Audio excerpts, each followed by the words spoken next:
Welcome to Pushing to the Front by Orison Swett Marden, one of the most influential classics in the history of self-help and success literature. In these chapters, Marden shares timeless wisdom on ambition, persistence, leadership, and achievement. His words inspire us to overcome hesitation, strengthen our will, and move boldly toward our highest potential. Whether you're seeking personal growth, practical success strategies, or simply daily motivation, this series will encourage and guide you on your journey forward. Chapter 26. Success under difficulties. Victories that are easy are cheap. Those only are worth having which come as the result of hard fighting. Beecher. Little minds are tamed and subdued by misfortunes, but great minds rise above them. Washington Irving. I have here 3 teams that I want to get over to Staten Island, said a boy of 12 one day in 1806 to the innkeeper at South Amboy, New Jersey. If you will put us across, I'll leave with you one of my horses in pawn, and if I don't send you back $6 within 48 hours, you may keep the horse. The innkeeper asked the reason for this novel proposition, and learned that the lad's father had contracted to get the cargo of a vessel stranded near Sandy Hook and take it to New York in lighters. The boy had been sent with 3 wagons, 6 horses, and 3 men to carry the cargo across a sand spit to the lighters. The work accomplished, he had started with only $6 to travel a long distance home over the Jersey sands, and reached South Amboy penniless. "I'll do it," said the innkeeper, as he looked into the bright, honest eyes of the boy. The horse was soon redeemed. "My son," said this same boy's mother on the 1st of May, 1810, when he asked her to lend him $100 to buy a boat, having imbibed a strong liking for the sea. "On the 27th of this month you will be 16 years old. If by that time you will plough, harrow, and plant with corn the 8-acre lot, I will advance you the money." The field was rough and stony, but the work was done in time, and well done. From this small beginning, Cornelius Vanderbilt laid the foundation of a colossal fortune. In 1818, Vanderbilt owned 2 or 3 of the finest coasting schooners in New York Harbor, and had a capital of $9,000. Seeing that steam vessels would soon win supremacy over those carrying sails only, he gave up his fine business to become the captain of a steamboat at $1,000 a year. For 12 years he ran between New York City and New Brunswick, New Jersey.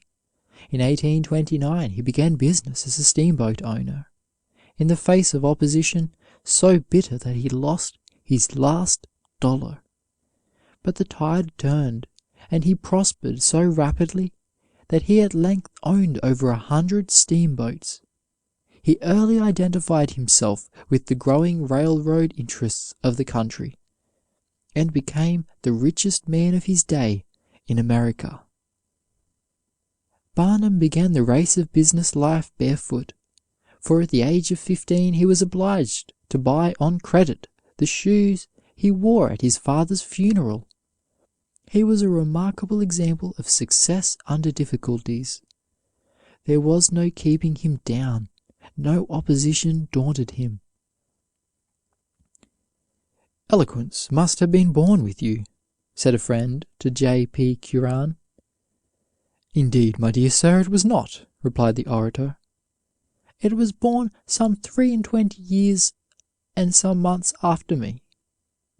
Speaking of his first attempt at a debating club, he said, "I stood up, trembling through every fiber. But remembering that in this I was but imitating Tully, I took courage, and had actually proceeded almost as far as 'Mr. Chairman,' when, to my astonishment and terror, I perceived that every eye was turned on me. There were only 6 or 7 present, and the room could not have contained as many more. Yet was it, to my panic-stricken imagination, as if I were the central object in nature, and assembled millions were gazing upon me in breathless expectation. I became dismayed and dumb. My friends cried, "Hear him!" But there was nothing to hear.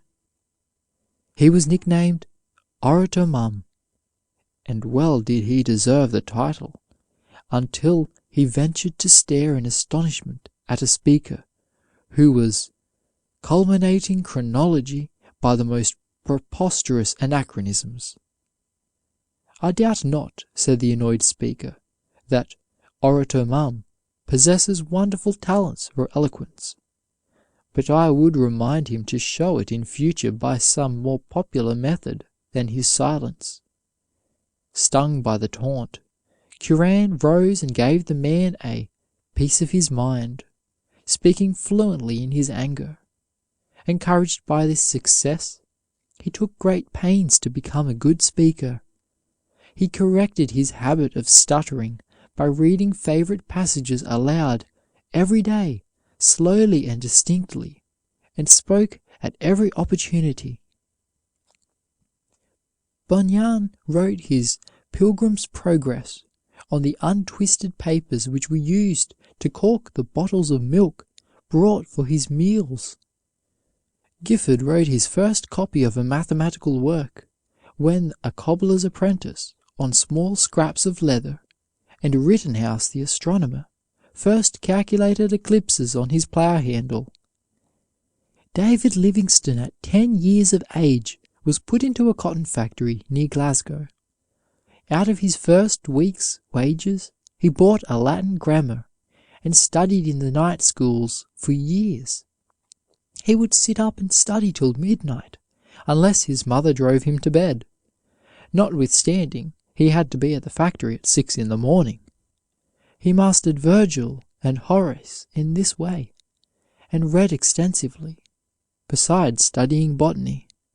So eager for knowledge was he, that he would place his book before him on the spinning jenny, and amid the deafening roar of machinery would pore over its pages.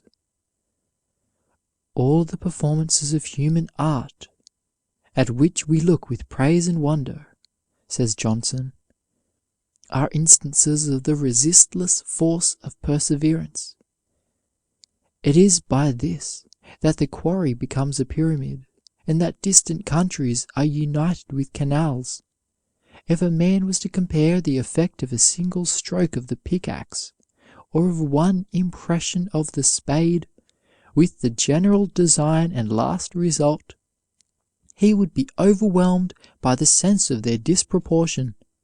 Yet those petty operations, incessantly continued, in time surmount the greatest difficulties, and mountains are leveled and oceans bounded by the slender force of human beings. Great men never wait for opportunities, they make them. Nor do they wait for facilities or favoring circumstances. They seize upon whatever is at hand, work out their problem, and master the situation. A young man determined and willing will find a way or make one. A Franklin does not require elaborate apparatus. He can bring electricity from the clouds with a common kite. Great men have found no royal road to their triumph. It is always the old route, by way of industry and perseverance. The farmer boy, Elihu B. Washburn, taught school at $10 per month, and early learned the lesson that it takes 100 cents to make $1. In after years he fought steals in Congress, until he was called the watchdog of the Treasury. When Elias Howe, harassed by want and woe, was in London completing his first sewing machine, he had frequently to borrow money to live on. He bought beans and cooked them himself. He also borrowed money to send his wife back to America. He sold his first machine for £5, although it was worth 50, and then he pawned his letters patent to pay his expenses home. The boy Arkwright begins barbering in a cellar, but dies worth $1.5 million.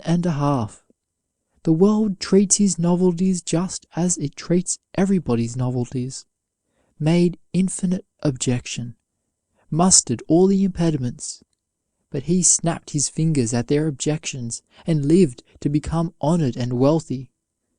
There is scarcely a great truth or doctrine that has had to fight its way to public recognition in the face of detraction, calumny, and persecution. Nearly every great discovery or invention that has blessed mankind has had to fight its way to recognition, even against the opposition of the most progressive men.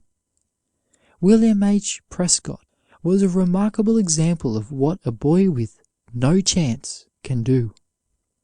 While at college, he lost one eye by a hard piece of bread thrown during a biscuit battle, and the other eye became almost useless.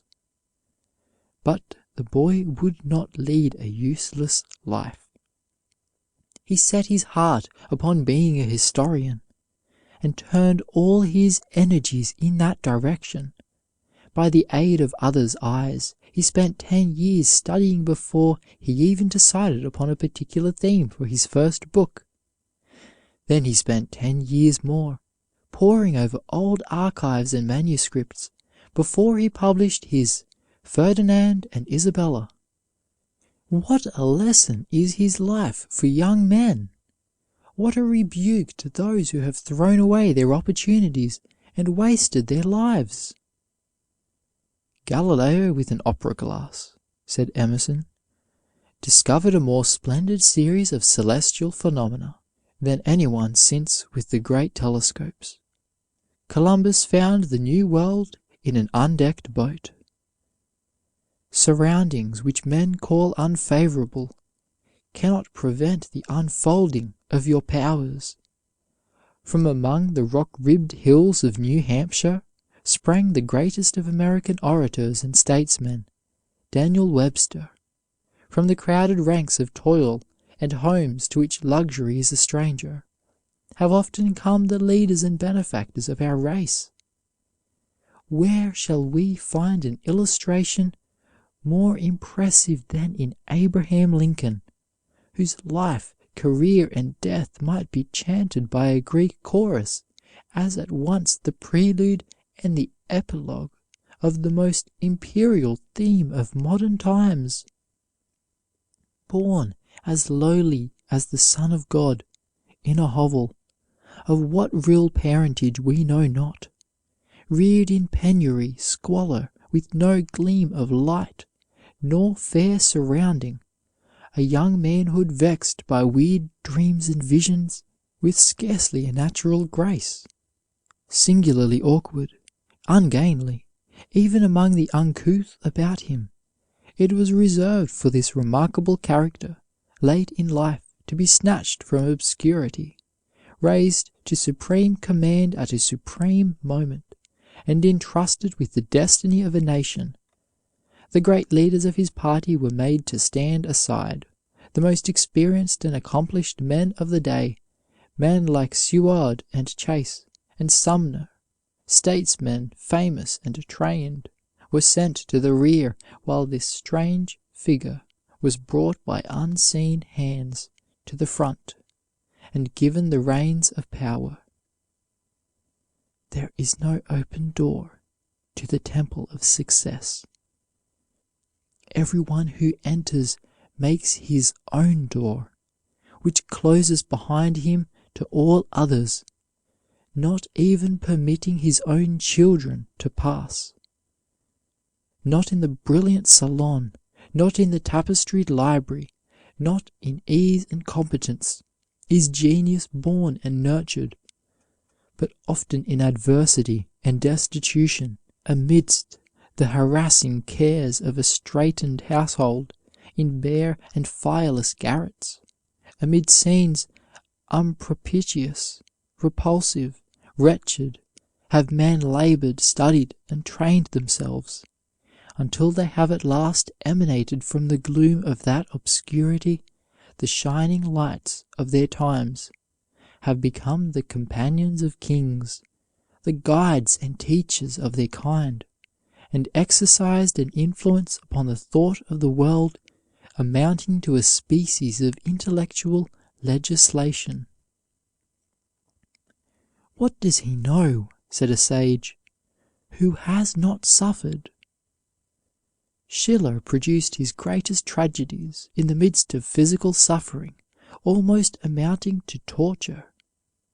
Handel was never greater than when, warned by palsy of the approach of death, and struggling with distress and suffering, he sat down to compose the great works which have made his name immortal in music. Mozart composed his great operas, and last of all his Requiem, when oppressed by debt and struggling with a fatal disease. Beethoven produced his greatest works amidst gloomy sorrow, when oppressed by almost total deafness.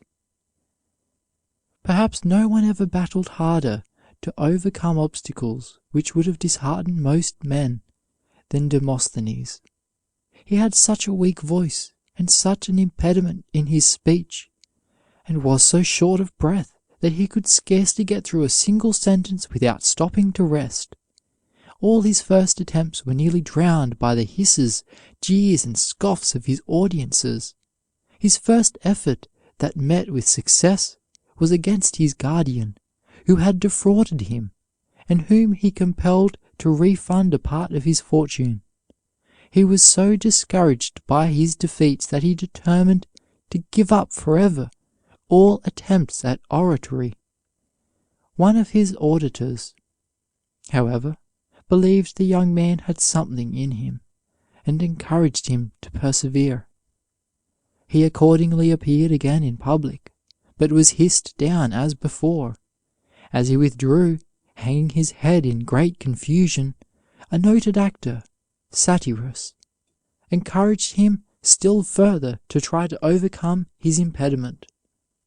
He stammered so much that he could not pronounce some of the letters at all, and his breath would give out before he could get through a sentence. Finally, he determined to be an orator at any cost. He went to the seashore and practiced amid the roar of the breakers with small pebbles in his mouth, in order to overcome his stammering, and at the same time accustom himself to the hisses and tumults of his audience. He overcame his short breath by practicing while running up steep and difficult places on the shore. His awkward gestures were also corrected by long and determined drill before a mirror. Columbus was dismissed as a fool from court after court, but he pushed his suit against an incredulous and ridiculing world. Rebuffed by kings, scorned by queens, he did not swerve a hair's breadth from the overmastering purpose which dominated his soul.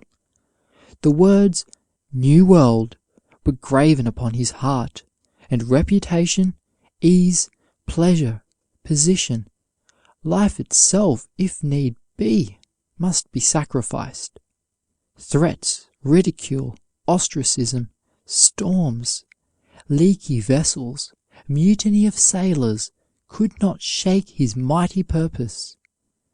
You cannot keep a determined man from success. Place stumbling blocks in his way and he takes them for stepping stones, and on them will climb to greatness. Take away his money and he makes spurs of his poverty to urge him on. Cripple him and he writes the Waverley novels. All that is great and noble and true in the history of the world is the result of infinite, painstaking, perpetual plodding, of common everyday industry. Roger Bacon one of the profoundest thinkers the world has produced, was terribly persecuted for his studies in natural philosophy, yet he persevered and won success. He was accused of dealing in magic, his books were burned in public, and he was kept in prison for 10 years. Even our own revered Washington was mobbed in the streets because he would not pander to the clamor of the people and reject the treaty which Mr. J had arranged with Great Britain. But he remained firm, and the people adopted his opinion. The Duke of Wellington was mobbed in the streets of London, and his windows were broken, while his wife lay dead in the house.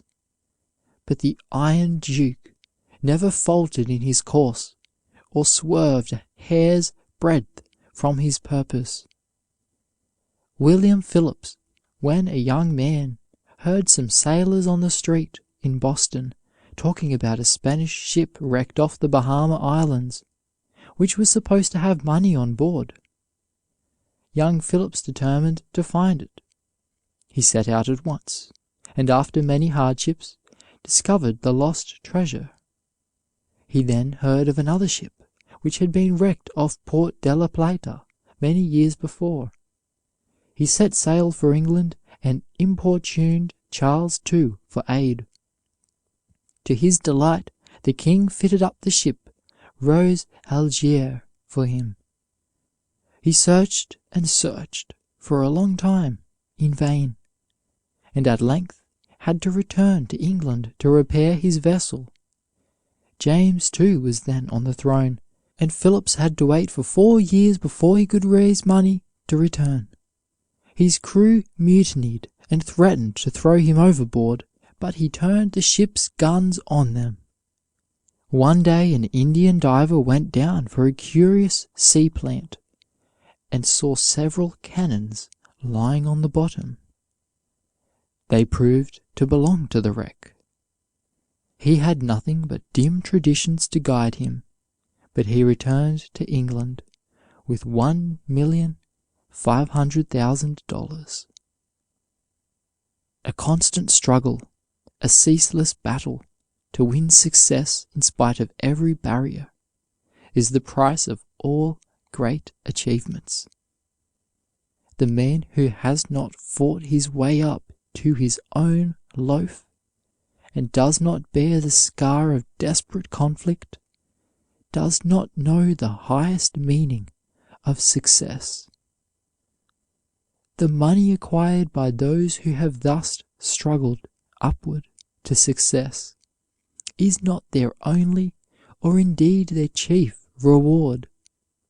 When, after years of toil, of opposition, of ridicule, of repeated failure, Cyrus W. Field placed his hand upon the telegraph instrument, ticking a message under the sea, think you that the electric thrill passed no further than the tips of his fingers? When Thomas A. Edison demonstrated that the electric light had at last been developed into a commercial success, do you suppose those bright rays failed to illuminate the inmost recesses of his soul? End of chapter 26. Success under difficulties. If you enjoy timeless wisdom like this, consider subscribing for more audiobooks just like it. Chapter 27. Uses of obstacles. Nature, when she adds difficulties, adds brains. Emerson. Many men owe the grandeur of their lives to their tremendous difficulties. Spurgeon. The good are better made by ill, as odors crushed are sweeter still. Rogers. Though losses and crosses be lessons right severe, there's wit there you'll get there, you'll find no other where. Burns. Adversity is the prosperity of the great. kites rise against, not with, the wind.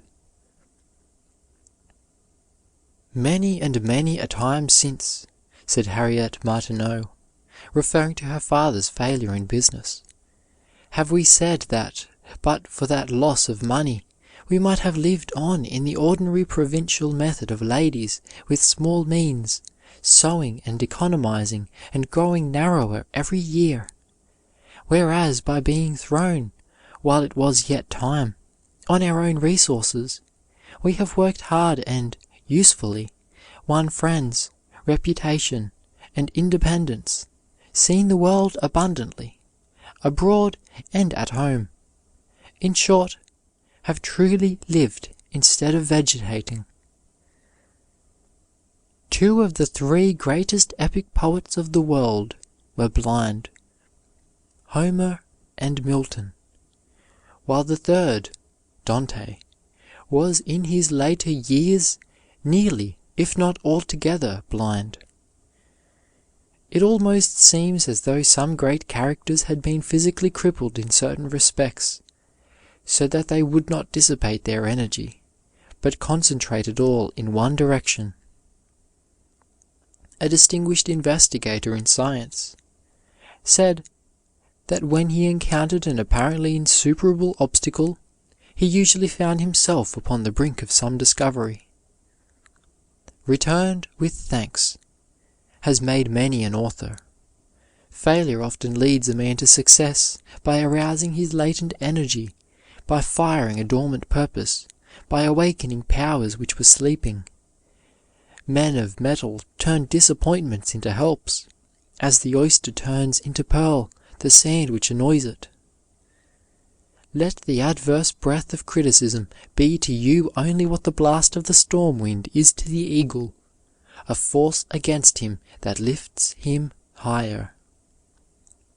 A kite would not fly unless it had a string tying it down. It is just so in life.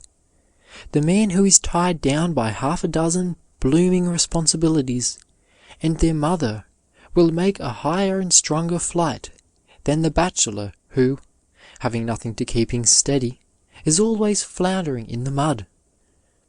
When Napoleon's school companions made sport of him on account of his humble origin and poverty, he devoted himself entirely to books, and, quickly rising above them in scholarship, commanded their respect. Soon he was regarded as the brightest ornament of the class. To make his way at the bar, said an eminent jurist, a young man must live like a hermit and work like a horse. There is nothing that does a young lawyer so much good as to be half starved. Thousands of men of great native ability have been lost to the world because they have not had to wrestle with obstacles and to struggle under difficulties sufficient to stimulate into activity their dormant powers. No effort is too dear which helps us along the line of our proper career.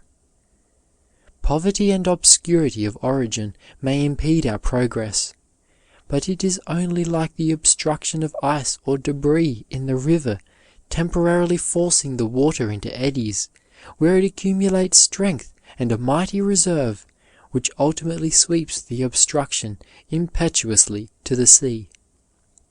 Poverty and obscurity are not insurmountable obstacles, but they often act as a stimulus to the naturally indolent, and develop a firmer fiber of mind, a stronger muscle and stamina of body.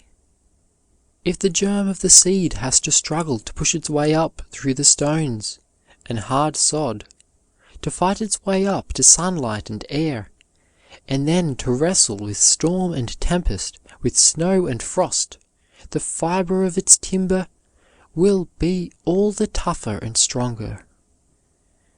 There is good philosophy in the injunction to love our enemies, for they are often our best friends in disguise. They tell us the truth when friends flatter. Their biting sarcasm and scathing rebuke are mirrors which reveal us to ourselves. These unkind stings and thrusts are often spurs which urge us on to grander success and nobler endeavor. Friends cover our faults and rarely rebuke. Enemies drag out to the light all our weaknesses without mercy. We dread these thrusts and exposures as we do the surgeon's knife, but are the better for them. They reach depths before untouched, and we are led to resolve to redeem ourselves from scorn and inferiority. We are the victors of our opponents. We have developed in us the very power by which we overcome them. Without their opposition, we could never have braced and anchored and fortified ourselves, as the oak is braced and anchored for its 1,000 battles with the tempests. Our trials, our sorrows, and our griefs develop us in a similar way.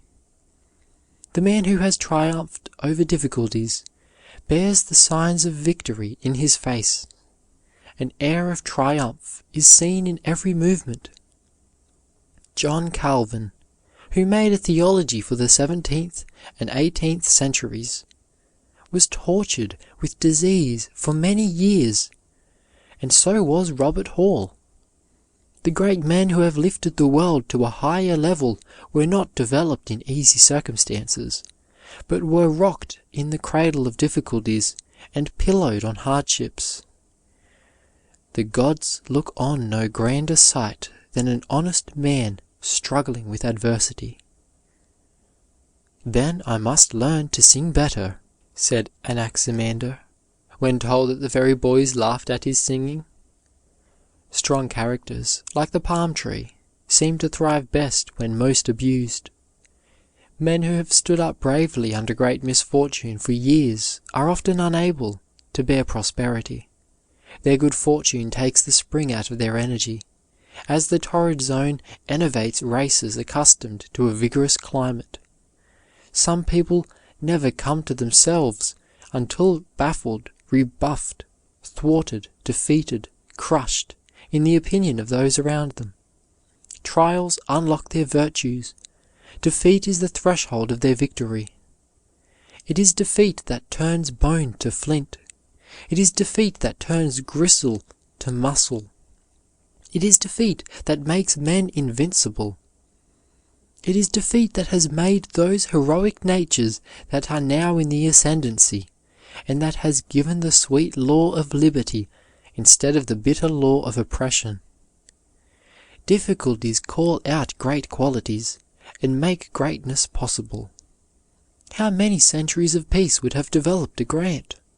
Few knew Lincoln until the great weight of the war showed his character. A century of peace would never have produced a Bismarck. Perhaps Phillips and Garrison would never have been known to history had it not been for slavery. "Will he not make a great painter?" was asked in regard to an artist fresh from his Italian tour. "No, never," replied Northcote. "Why not?" "Because he has an income of £6,000 a year." In the sunshine of wealth a man is, as a rule, warped too much to become an artist of high merit. He should have some great, thwarting difficulty to struggle against. A drenching shower of adversity would straighten his fibers out again. The best tools receive their temper from fire, their edge from grinding. The noblest characters are developed in a similar way. The harder the diamond, the more brilliant the luster, and the greater the friction necessary to bring it out. Only its own dust is hard enough to make this most precious stone reveal its full beauty. The spark in the flint would sleep forever but for friction. The fire in man would never blaze but for antagonism. Suddenly, with much jarring and jolting, an electric car came to a standstill just in front of a heavy truck that was headed in an opposite direction. The huge truck wheels were sliding uselessly round on the car tracks that were wet and slippery from rain. All the urging of the teamster and the straining of the horses were in vain, until the motorman quietly tossed a shovelful of sand on the track under the heavy wheels, and then the truck lumbered on its way. "Friction is a very good thing," remarked a passenger. The philosopher Kant observed that a dove, inasmuch as the only obstacle it has to overcome is the resistance of the air, might suppose that if only the air were out of the way, it could fly with greater rapidity and ease. Yet if the air were withdrawn, and the bird should try to fly in a vacuum, it would fall instantly to the ground, unable to fly at all. The very element that offers the opposition to flying is at the same time the condition of any flight whatever. Emergencies make giant men. But for our Civil War the names of its grand heroes would not be written among the greatest of our time. The effort or struggle to climb to a higher place in life has strength and dignity in it, and cannot fail to leave us stronger, even though we may never reach the position we desire or secure the prize we seek. From an aimless, idle, and useless brain, emergencies often call out powers and virtues before unknown and unsuspected. How often we see a young man develop astounding ability and energy after the death of a parent, or the loss of a fortune, or after some other calamity has knocked the props and crutches from under him. The prison has roused the slumbering fire in many a noble mind. Robinson Crusoe was written in prison. The Pilgrim's Progress appeared in Bedford jail. Sir Walter Raleigh wrote The History of the World during his imprisonment of 13 years. Luther translated the Bible while confined in the castle of Wartburg. For 20 years Dante worked in exile, and even under sentence of death. Take 2 acorns from the same tree, as nearly alike as possible. Plant one on a hill by itself, and the other in the dense forest, and watch them grow. The oak standing alone is exposed to every storm. Its roots reach out in every direction, clutching the rocks and piercing deep into the earth. Every rootlet lends itself to steady the growing giant, as if in anticipation of fierce conflict with the elements. Sometimes its upward growth seems checked for years, but all the while it has been expending its energy in pushing a root across a large rock to gain a firmer anchorage. Then it shoots proudly aloft again, prepared to defy the hurricane. The gales which sport so rudely with its wide branches find more than their match, and only serve still further to toughen every minutest fiber from pith to bark. The acorn planted in the deep forest, on the other hand, shoots up a weak, slender sapling. Shielded by its neighbors, it feels no need of spreading its roots far and wide for support. Take 2 boys as nearly alike as possible. Place one in the country, away from the hothouse culture and refinements of the city, with only the district school, the Sunday school, and a few books. Remove wealth and props of every kind, and if he has the right sort of material in him, he will thrive. Every obstacle overcome lends him strength for the next conflict. If he falls, he rises with more determination than before. Like a rubber ball, the harder the obstacle he meets, the higher he rebounds. Obstacles and opposition are but apparatus of the gymnasium in which the fibers of his manhood are developed. He compels respect and recognition from those who have ridiculed his poverty. Put the other boy in a Vanderbilt family, give him French and German nurses, gratify his every wish, place him under the tutelage of great masters, and send him to Harvard. Give him thousands a year for spending money, and let him travel extensively. The two meet. The city lad is ashamed of his country brother. The plain, threadbare clothes, hard hands, tawny face, and awkward manner of the country boy make sorry contrast with the genteel appearance of the other. The poor boy bemoans his hard lot, regrets that he has no chance in life, and envies the city youth.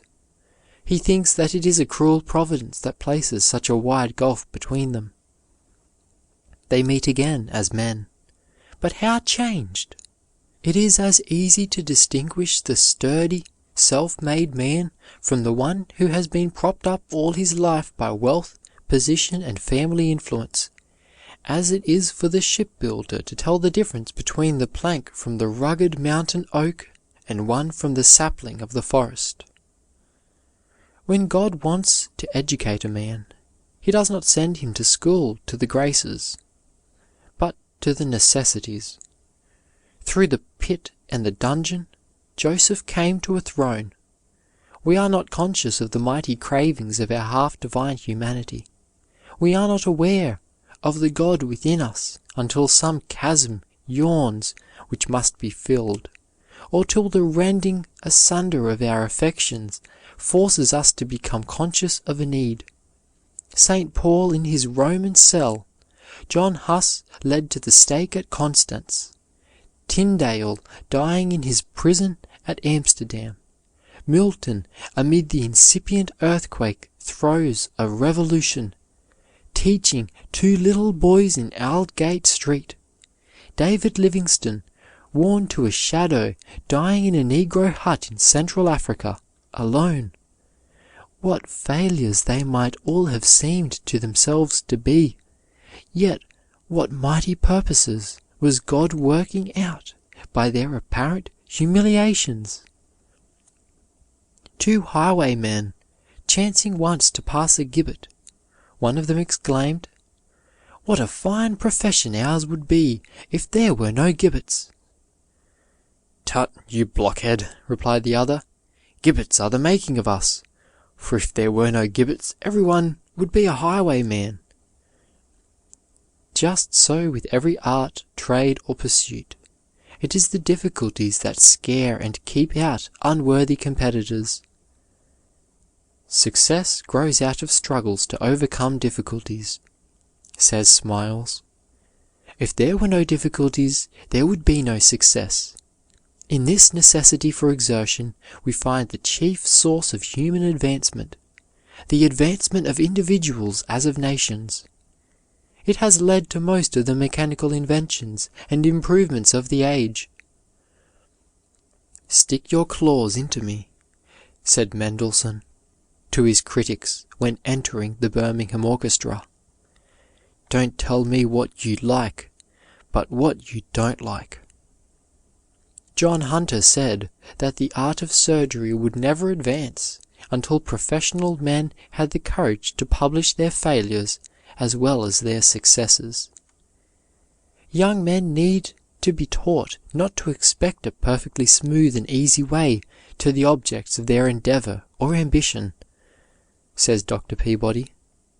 Seldom does one reach a position with which he has reason to be satisfied without encountering difficulties and what might seem discouragements. But if they are properly met, they are not what they seem, and may prove to be helps, not hindrances. There is no more helpful and profiting exercise than surmounting obstacles. It was in the Madrid jail that Cervantes wrote Don Quixote. He was so poor that he could not even get paper during the last of his writing, and had to write on scraps of leather. A rich Spaniard was asked to help him, but replied, "Heaven forbid that his necessities should be relieved. It is his poverty that makes the world rich." "He has the stuff in him to make a good musician," said Beethoven of Rossini. "If he had only been well flogged when a boy, but he is spoiled by the ease with which he composes."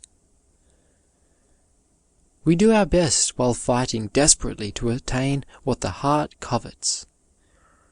Waters says that the struggle to obtain knowledge and to advance oneself in the world strengthens the mind, disciplines the faculties, matures the judgment, promotes self-reliance, and gives one independence of thought and force of character.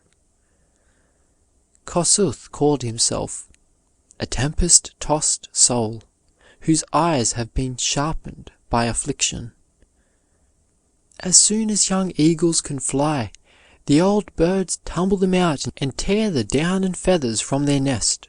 The rude and rough experience of the eaglet fits him to become the bold king of birds, fierce and expert in pursuing his prey.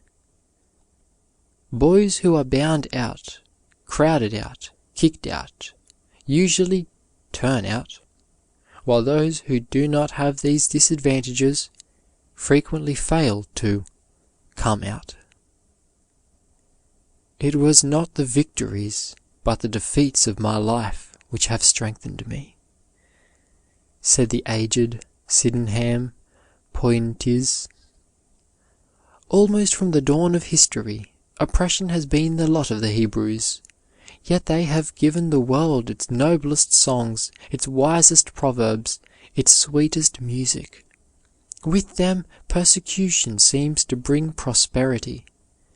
They thrive where others would starve. They hold the purse strings of many nations.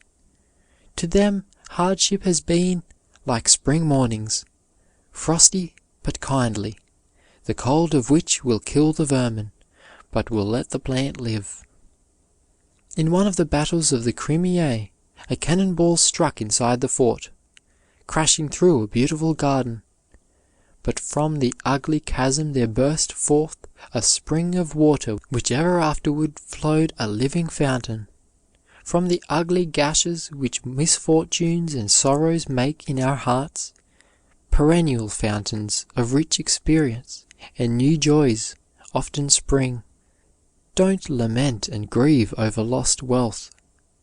The Creator may see something grand and mighty, which even He cannot bring out, as long as your wealth stands in the way.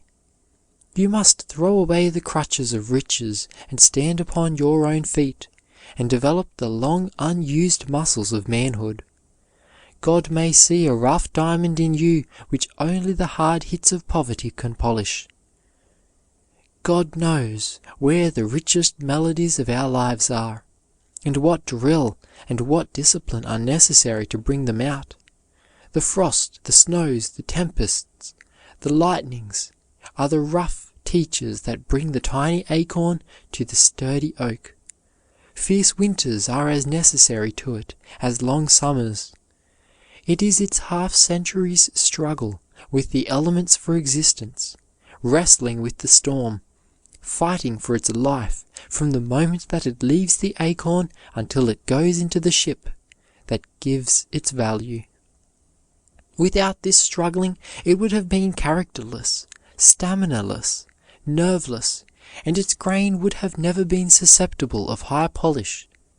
The most beautiful, as well as the strongest woods, are found not in tropical climates, but in severe climates, where they have to fight the frosts and the winter's cold. Many a man has never found himself until he has lost his all. Adversity stripped him only to discover him. Obstacles, hardships, are the chisel and mallet which shape the strong life into beauty. The rough ledge on the hillside complains of the drill, of the blasting which disturbs its peace of centuries. It is not pleasant to be rent with powder, to be hammered and squared by the quarryman. But look again. Behold the magnificent statue, the monument, chiseled into grace and beauty, telling its grand story of valor in the public square for centuries. The statue would have slept in the marble forever, but for the blasting, the chiseling, and the polishing.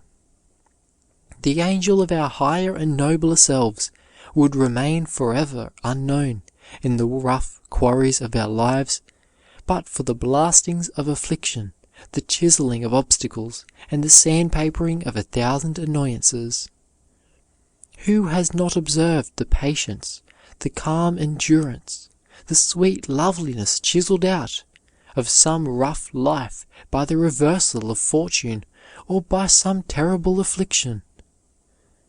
How many business men have made their greatest strides toward manhood and developed their greatest virtues when reverses of fortune have swept away everything they had in the world, when disease had robbed them of all they held dear in life. Often we cannot see the angel in the quarry of our lives, the statue of manhood, until the blasts of misfortune have rent the ledge, and difficulties and obstacles have squared and chiseled the granite blocks into grace and beauty. Many a man has been ruined into salvation. The lightning which smote his dearest hopes opened up a new rift in his dark life, and gave him glimpses of himself which, until then, he had never seen. The grave buried his dearest hopes, but uncovered in his nature possibilities of patience, endurance, and hope, which he never before dreamed he possessed. Adversity is a severe instructor, says Edmund Burke, set over us by one who knows us better than we do ourselves, as he loves us better too. He that wrestles with us strengthens our nerves and sharpens our skill. Our antagonist is our helper. This conflict with difficulty makes us acquainted with our object and compels us to consider it in all its relations. It will not suffer us to be superficial. Men who have the right kind of material in them will assert their personality and rise in spite of 1,000 adverse circumstances. You cannot keep them down.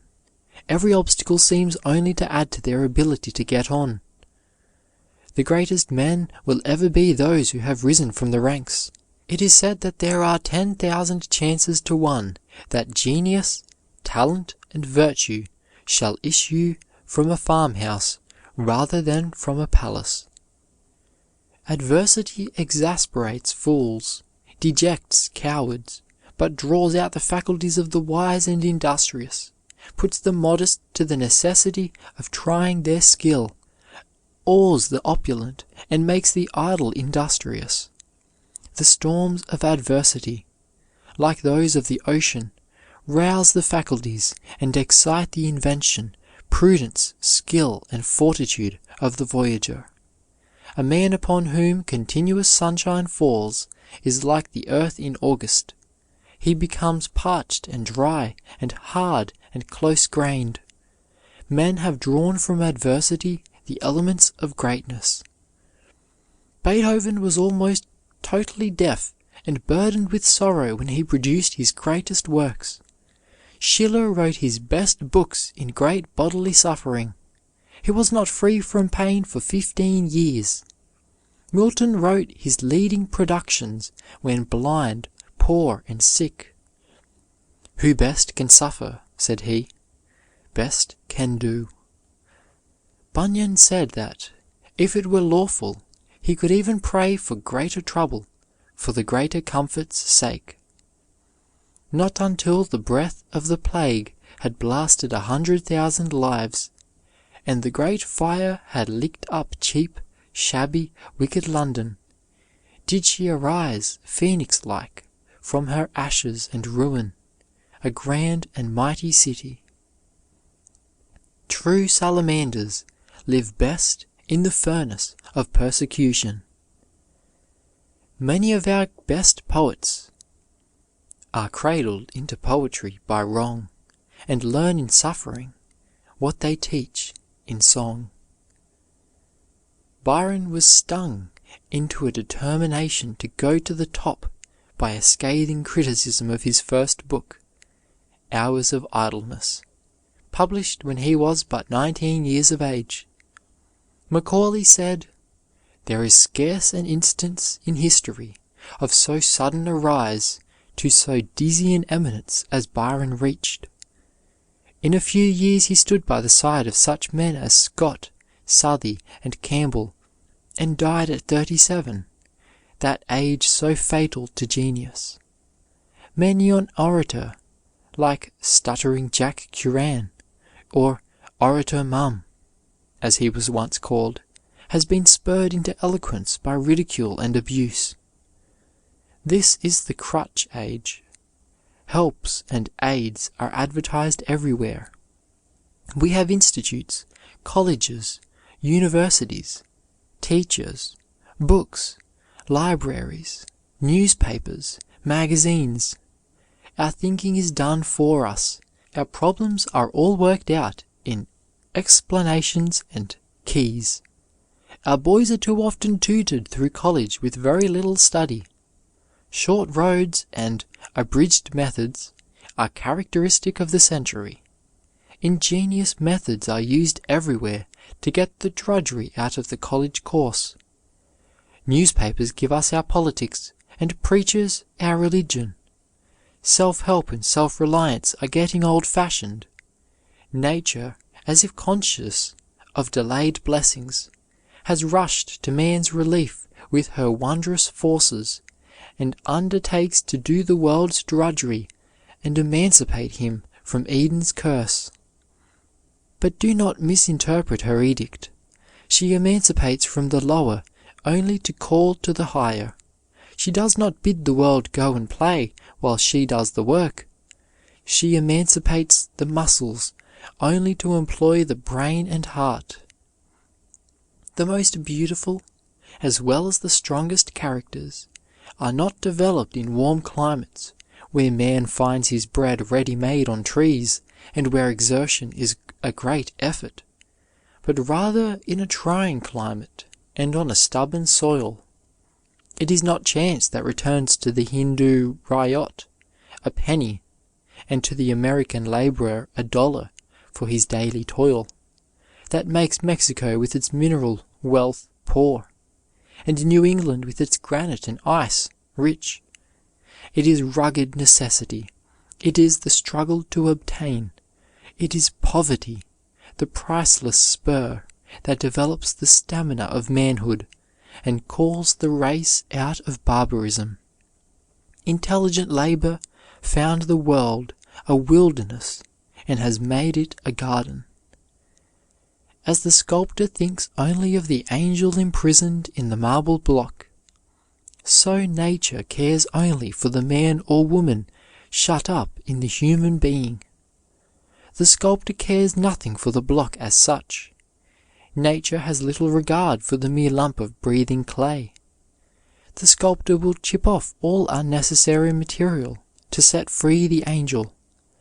Nature will chip and pound us remorselessly to bring out our possibilities. She will strip us of wealth, humble our pride, humiliate our ambition, let us down from the ladder of fame, will discipline us in 1,000 ways, if she can develop a little character. Everything must give way to that. The hero is not fed on sweets. Daily his own heart he eats. Chambers of the great are jails, and headwinds right for royal sails. Then welcome each rebuff that turns earth's smoothness rough, each sting that bids not sit nor stand, but go. Browning. End of chapter 27. Uses of obstacles.